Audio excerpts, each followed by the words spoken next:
Hi viewers, welcome to south Indian recipe. இன்றைக்கு லஞ்சுக்கு special பார்த்திங்கன்னா கோழிக்கீரை கூட்டு. இந்த கோழிக்கீரை கூட்டை எப்படி செய்யலாங்கிறது தான் இன்றைக்கி இந்த வீடியோவில் நம்ம பார்க்க போகிறோம். வாங்க.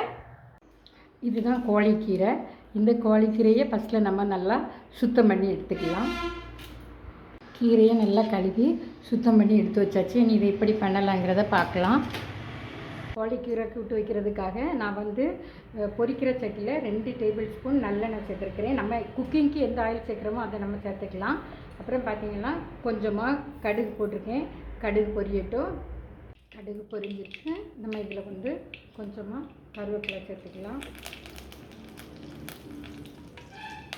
இதோட நான் 10 சின்ன வெங்காயம் வெட்டி எடுத்து வச்சுருக்கிறேன். அதை இது கூட சேர்த்துக்கலாம். இப்போ வெங்காயம் கொஞ்சம் நல்லா வதங்கட்டும். வெங்காயம் வதங்கிடுச்சு. இப்போ இதில் ஒரு மீடியம் சைஸ் தக்காளியும் 2 மிளகாவும் அதுவும் இதோட சேர்த்துக்கலாம்.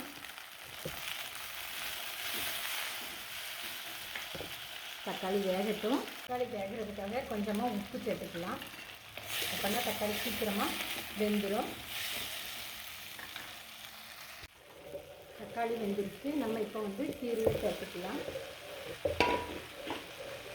கீரையை நல்லா வேகப்படுவோம். கீரை வேகட்டும். அதுக்கு பின்னாடி நம்ம கீரைக்குள்ளே மசாலாவை ரெடி பண்ணிடலாம். கீரைக்குள்ளே மசாலா பார்த்திங்கன்னா கொஞ்சமாக தேங்காய், பத்தல்பொடி, மஞ்சள் பொடி, சின்ன சீரகம், அப்புறம் பூண்டு இதை குறவரப்பாக அரைச்சி எடுத்துக்கலாம். இப்போ பார்த்திங்கன்னா கீரை நல்லா வெந்துருச்சு. இன்றைக்கி இந்த கீரையோட நான் ஒரு 2 டேபிள் ஸ்பூன் அளவு சிறுபருப்பு எடுத்து வேக வச்சு வச்சுருக்கேன். அதை இது கூட சேர்த்துக்கலாம். பருப்பு போடாட்டாலும் ஒன்றும் இல்லை, அது ஆப்ஷனல் தான்.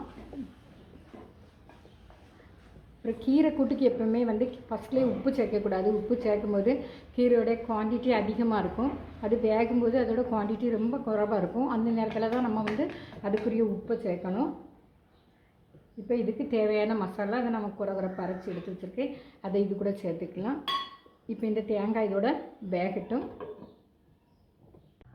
தேங்காய் வெந்துடுச்சு. நம்ம இதை கீரையோட மிக்ஸ் பண்ணிக்கலாம்.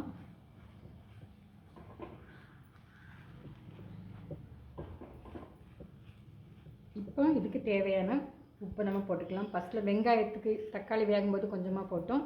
அதிகமாக போட்டுறக்கூடாது. கீரையை பொறுத்தவரையில் கரெக்டாக இருந்தால் தான் நல்லாயிருக்கும்.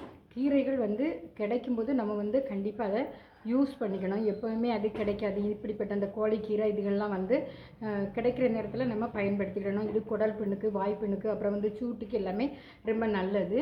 இதை உங்கள் வீடுகளில் செய்து பாருங்கள்.